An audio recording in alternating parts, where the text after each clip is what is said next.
Hey everyone, welcome.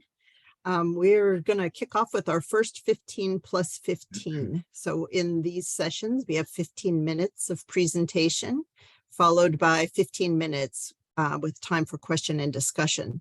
You're always welcome to put questions and comments in the chat as we're going along as well. I'm Sarah Allen, and I'm pleased to introduce our colleagues from Minnesota to talk about a topic that is so timely and very important. We're going to talk about teacher turnover, why it matters, and what we can do about it. So welcome and thanks for being here, Becky and Ryan. Lasting legacies do not come by chance. Rather, they come through thoughtful, deliberate steps you take as a leader. Let me open with a story. The school gymnasium is packed for the event. The pep band is blaring. There's a buzz of laughter and conversation in the air as the crowd eagerly anticipates the start of the evening. Have you ever been in a place like this? This is the night to honor Ryan's grandfather. Members from the community share their stories, celebrate their longtime leader, and acknowledge the contributions he has made to the school community he has served. The words uttered are of leadership, selflessness, servicehood, and authenticity. Ryan's grandfather is celebrated and recognized for his ability to see the potential in others, even when they don't see it in themselves. This is the night that his legacy is adorned for generations to come. This is the night that the name of the gymnasium honoring Ryan's grandfather is unveiled.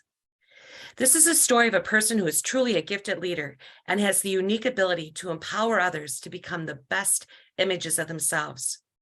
Ryan's grandfather knows how to meet people at their own level, guide them to believe in themselves, and support their unique path and purpose. People of this caliber transcend time and lead the kind of legacy that packs the house in a gymnasium, influences the name of a building, and ingrains the culture of a school. All people have the capacity to lead and leave a legacy. Personal qualities of leadership occur within all capacities of education, such as a regular education teacher teaching their students, a grade level team member mentoring a new teacher, or a special education teacher supervising paraprofessionals. Today, we're going to focus on the leadership qualities of an administrator and how these qualities are dependent on the issue of teacher retention. Our presentation will revolve around two essential questions, which you see in front of you. This will frame our presentation for today. A little bit about ourselves, a quote that I picked. As you see here on the screen, leadership is an important quality within a person, and I want to emulate that for my children, that they too can become leaders. My definition of a good leader includes the qualities of being sensitive, empathetic, and compassionate toward others. So my name is Ryan Sigley, and I'm a assistant principal in Minnesota. And yes, the quote that I chose to kind of share with you today is from our world-renowned philosopher, Ted Lasso. And if you haven't seen the show, he's a character. And he says, if you care about someone and you got a little love in your heart, there ain't nothing you can't get through together. I want to open up with a little bit of story about myself. When my son, Owen, you can see him in the picture there, he's 8. When he was born, he was a couple months old. I developed a health condition that was scary, and we didn't know what it was. In fact, the way I found out, I went out for a jog, and I woke up on the side of the road and called my wife, and I said, I need you to pick me up. We need to go to the hospital. I spent the night in the hospital, and we spent a good year to 2 years trying to figure out what it was. And I think about this quote and what that means to me. And there just ain't nothing that we can't get through together if we got a little love in our heart and if we care about someone. And I think about our teachers, and I think about the challenges that they face right now. And Becky, if you want to go to the next slide, one of the things that I guess we would ask you, you can go back one. Mm-hmm. Is from your perspective in education, what are the difficult things that you or others are having to get through right now? Just like me in my personal life, we had to get through that. It took some time, but we did. What I'm wondering though is if you want in the chat box, if you're able to, just type in what is something that is difficult for you or for others. What's something that they're trying to or having to get through right now?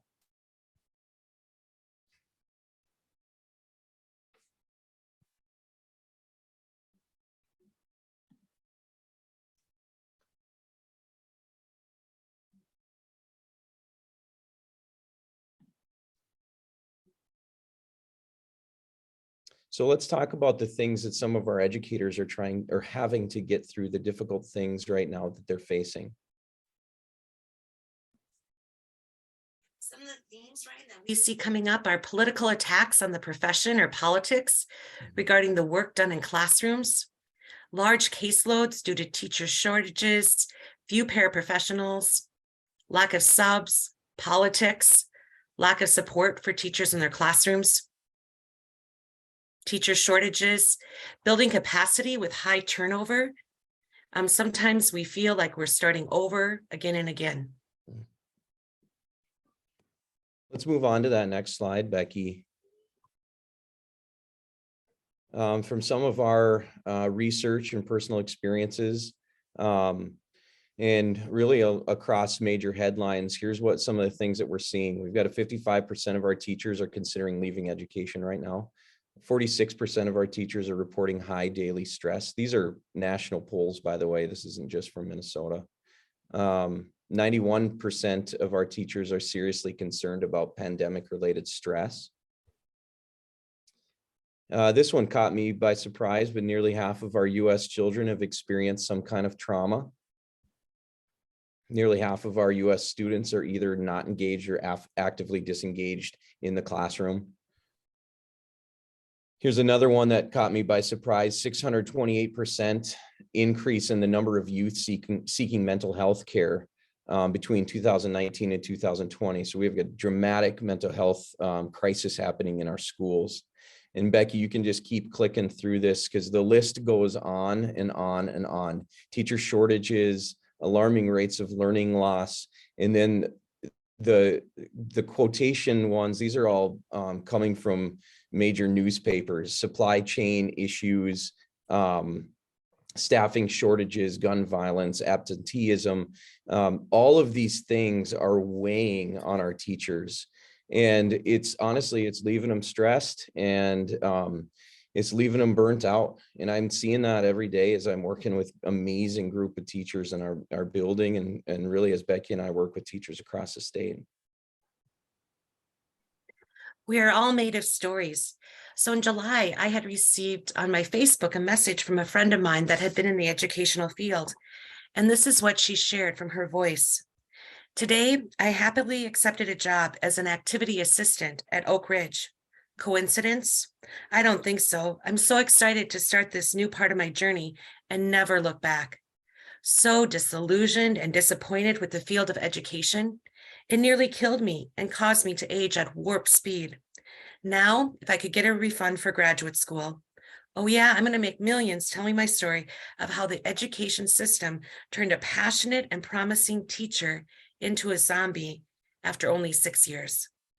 Stay tuned. We'll share more about this teacher at the end of our session. So we have, these are Minnesota Department of Education statistics, and I was looking at statistics nationwide.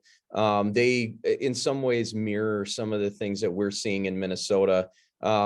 We've had a 46% increase in attrition, 16% teacher turnover. That's really a similar number that we're seeing across the country too. When we talk about attrition, what that means is a teacher that leaves the profession. The last number that I saw was something like 8% of our teachers across the US are leaving the profession and not coming back. Turnover has to do with if you're leaving your current position, and it may be to leave for another position, a different school, or leaving the profession entirely, 16%, and that's very similar across the country as well. One of the pieces that has really been a flag for Becky and I is the attrition of our early career teachers. And in between the first year and the fifth year of teaching, the percentage of teachers that are leaving goes up and up. And by the time that we hit year 5, we're at about a third of our teachers are leaving the profession.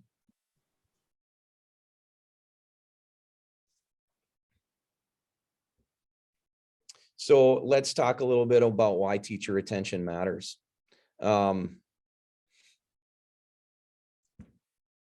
First of all, teacher retention, when teachers leave, it has a negative impact on student achievement. And we can talk a little bit more about that later if you want to keep clicking through those, Becky. It costs a lot. So as a school administrator, you have a teacher that leaves. You have to spend money looking for new teachers and hiring, and then professional development costs to get those teachers up to speed. Diminished community is the third one. It impacts our school cultures when we have teachers that leave. They take a piece of them they take strengths with them, and it impacts us.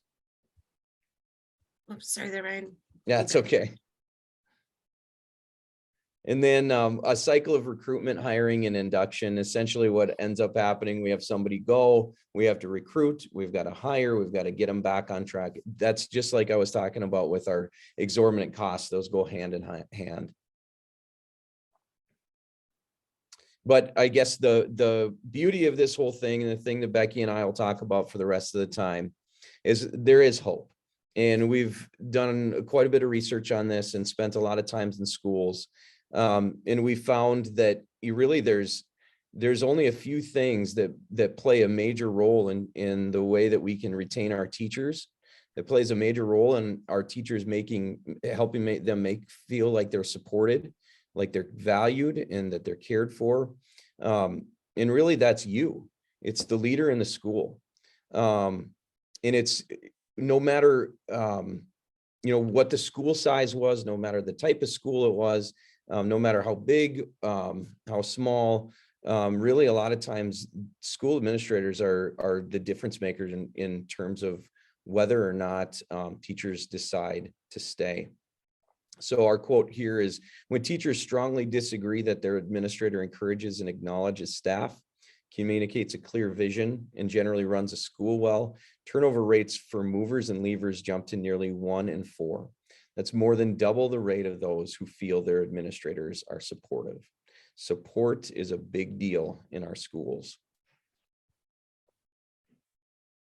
So we'd like to share with you about that story that I shared at the beginning about what happened to this teacher. And this is a Facebook post now from September 11th. I'm the happiest I've ever been in a long time. I finally have the exact job in the exact district I've always wanted, and I love it as much as I thought I would. I'm finally doing what I was born to do and what I originally went to grad school for. Thank you, ABC School District, for making my dreams come true. You really are the best school in the land. And now we'd like to lead into strategies to support the educators in the field. With the book that Ryan and I wrote, Establishing a Lasting Legacy, we focus on 6 factors that truly make a difference in keeping teachers in the classroom. Today's presentation is focusing on collective efficacy. Number 3. So we'll talk a little bit about collective efficacy and how we build that and how we develop our leadership skills around it and how we use that in our schools. So it says a school staff that believes that it can collectively accomplish great things is vital for the health of a school. If they believe that they can make a positive difference, then they very likely will. This is coming from John Hattie, one of our research greats. And he says that collective efficacy can be really the #1 difference maker in the terms of a lot of things, not only teacher retention, but student achievement as well. When we talk about collective efficacy, the question we get a lot is, what is it? Collective efficacy comes from Albert Bandura, and some of his ideas, and has grown over time. But one quote from Albert Bandura is people's shared beliefs in their collective power to produce desired outcomes. And so if we think about in the terms of a school, a shared belief is everyone within this building, everyone that is part of this team, that we all believe the same thing, that we have a power to do something great together. And when we have this belief, we have a greater chance of doing that. Collective efficacy has really 4 sources. One is mastery experiences. Mastery experiences really has to do with practice. So when we're asking our teachers to do something, we give them a non-threatening environment to do it, and they have time to refine their work and to practice. And the more you practice, the better you get. It's just like in sports. The more I practice dribbling a basketball, the better I get. Vicarious experience has to do with watching others just like you do difficult things and do them successfully. So if someone is dealing with a behavior problem and I don't know how to deal with that, I can watch a peer and I see how that peer is doing, and then I believe that, well, maybe if they can do it, then I can do it. Social persuasion has to do with the words that we use to encourage other people. So when we socially persuade our teachers, it would be me talking to my teacher about something that they're doing well and trying to be really specific about it. And then the last source of efficacy is affective states. It's essentially how we're feeling at the time. And our goal is to have less stress and people feeling more comfortable and more sense of belonging. And when we feel supported, we have a greater chance of believing in ourselves, and we have a greater chance in believing in others. So before you play this, Becky, I do want to give just a little background. We have a video that's going to show essentially what efficacy is. As you're watching, just the backstory to this, that's my son, Owen, and he's jumping into the water. And Owen, he's kind of a tentative little boy, and he has never gone into the water where he's gone under. And we worked really, really hard on that. And we brought him to swimming lessons for multiple years. We went swimming at the lake, and he just had a really hard time kind of getting to the point where he would go underwater. Well, this is the very first time that he goes underwater. And I'm going to have you watch this, and then I'm going to talk through what does efficacy look like in this scenario. Got it.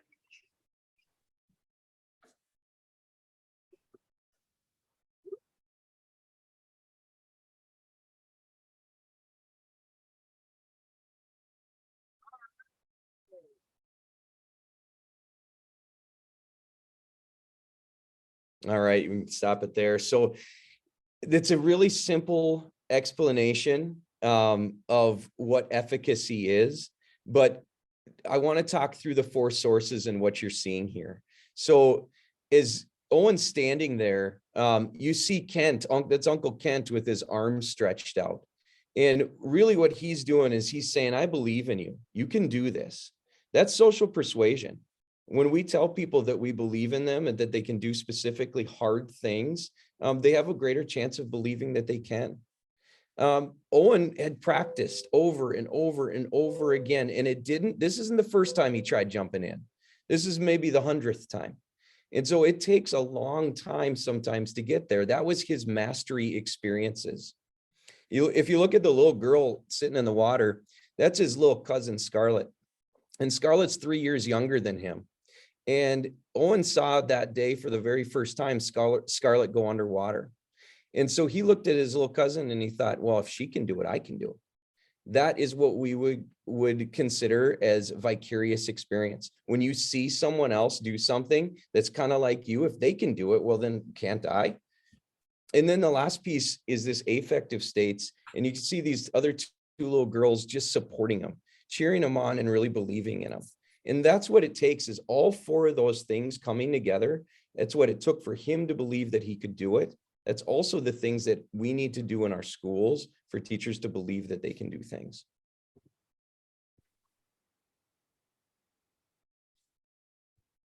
So a strong sense of collective efficacy really shapes a bunch of things. And Becky, you can click through these. It shapes collective actions, the way that we use each other. It shapes the way that we actually put our effort in, how we persevere when there's really hard things happening, and encouragement when facing tough social problems.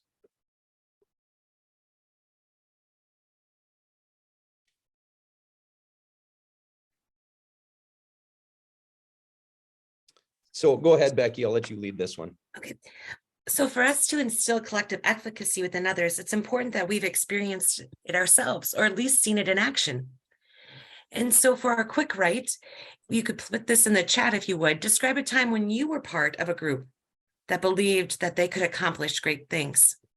Thinking about what did it look like, sound like, feel like, and how did that impact your beliefs, your attitudes, your actions?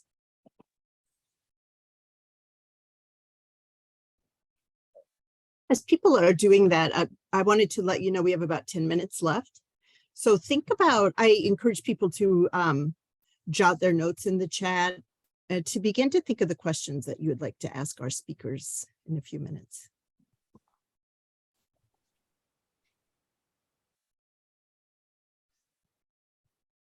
Someone asked if you could go back one slide so they could see the prompt that you Yes. just mentioned, Becky.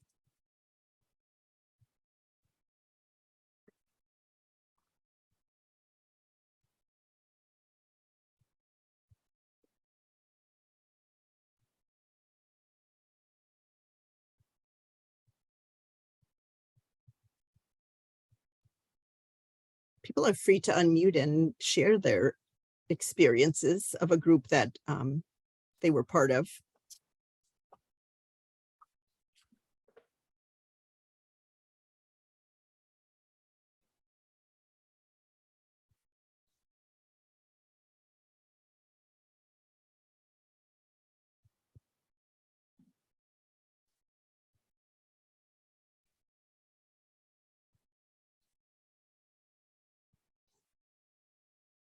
If we don't have any at this time, Ryan and I have something that we'd like to give to you as a gift to close off our session.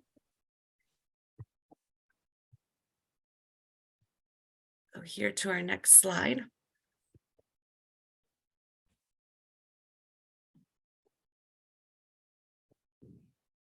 It's called the Difference Maker's Creed. So if you can just sit back, and this is our gift to you to fill your bucket, to acknowledge you for the work that you do each and every day.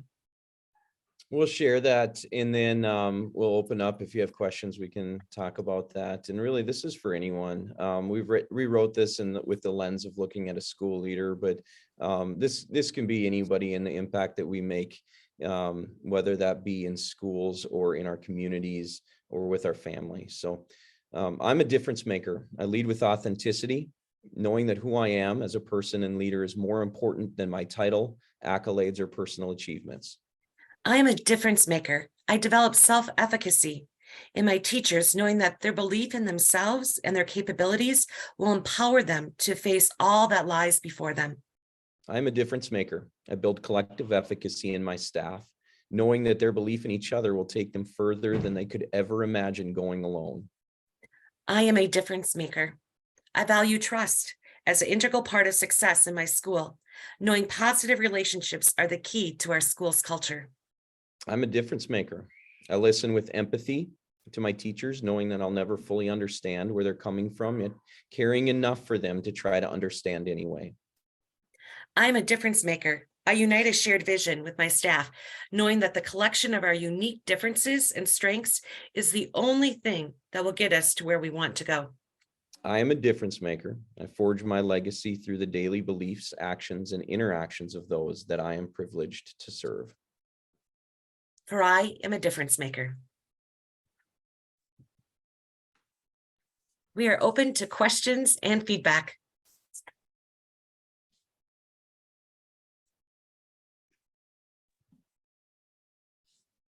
I'm curious how you share those. What a powerful way to end. Thank you for sharing the creed for difference makers. How do you share that with the staff and the people that you work with? Do you share those specifics with them? Something like you just shared with us? So I think it's through a variety of ways. One of the things that Ryan and I have both had the experience of is something we talk about in our book. It's called the Pineapple Award. And we talk about a pineapple, how it has to stand strong. And then on the inside, it's that good, sweet feeling when you taste it. And there's that love and that caring inside. And so both of us have had the experience at our schools of having a pineapple award each month, and acknowledging people who have to stand strong through adverse situations, and inside she'll show that love and that care. One of the other things that we talk about a lot and experience a lot, both Becky and I have done this in our buildings, is daily morning rounds. And a lot of these things happen not in a formal setting. A lot of them happen on the day-to-day hustle and bustle of our busy lives in schools. And so what that looks like is essentially swinging by every single classroom and trying to connect with every person in the morning. And it's saying good morning. And then saying good morning can lead, it opens the door to a lot of things, a lot of conversations, chance to listen with empathy when people have tough things going on, a chance to give encouragement or support when needed. It's a great way to check in with people. And it's a great way too, Ryan and I have found, to build that acknowledgement. If you know a staff member shares with you about their son or daughter having a big game the night before, and then you can check in the next day, how did that game go? And you're building that trust and that acknowledgement and showing that you care. Absolutely. And then, if you remember about the baseball game or the swimming or whatever it was yesterday, I think people will be more open to talking to you about the difficult things when they come along, or when there is a school issue that they need to address, right? So you're building on a relationship that will serve you in Well, many ways. that's really how trust is built. It's built over Mhm. time with one small interaction at a time. And it's hard to trust someone when we don't know them and know them as people, not just as Yes. the teacher or the principal or, the curriculum director. It's when we know each other as people. And when that trust, those walls go down and trust is built up, there's good things that can happen. Absolutely. So for the bingo card, I was asked to remind people to share an example of something concrete. So I'm curious in the chat if people can put some concrete examples, something you saw or heard in this presentation that you can act on, that you can take forward, that demonstrates how that trust is established. And we have time for another question or two. If there's no questions, another couple comments from our presenters.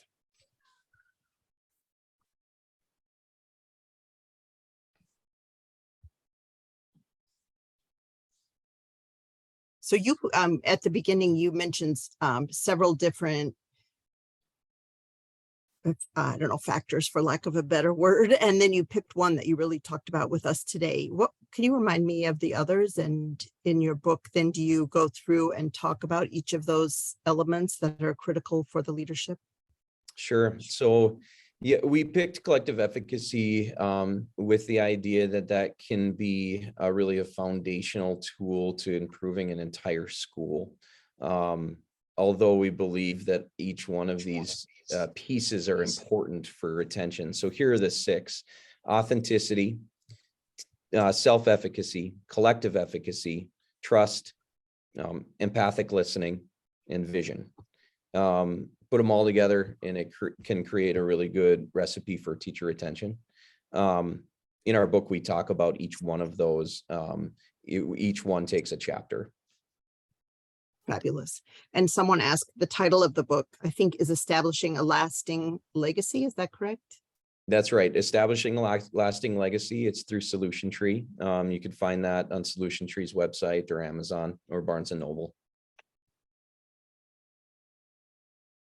Thank you so much. You've given us a lot to think about. And I love, recognizing that you as a leader, a building leader, a colleague in the building can make such a difference in the retention of teachers that you work with or colleagues that you're working with, really gives us something important to think about.